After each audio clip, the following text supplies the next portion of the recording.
આકાશી અમૃત વરસાવવામાં મેઘરાજાની ક્રૂર બેરૂખી, સરકારી તંત્રની ઘોર ઉદાસીનતા વચ્ચે વાવ થરાદનો જગતનો તાત બન્યો લાચાર.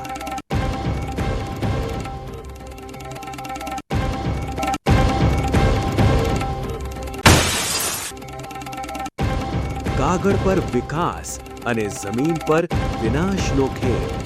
ધાનેરાના સિલાસણા ગામે મનરેગા યોજનાના રસ્તાઓમાં આચરાયો કરોડોનો ભ્રષ્ટાચાર.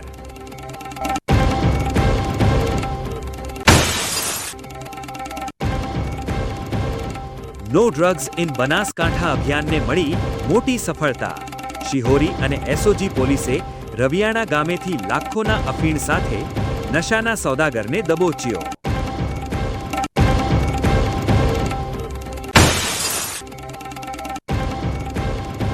ડાર્ક ઝોનના પેટાળ ખાલી કરવાનો ખતરનાક ખેલ. 10 કલાક વીજળીની સરકારી જાહેરાતથી બનાસકાંઠાના ભૂગર્ભ જળ પર મંડરાયો વિનાશનો ખતરો.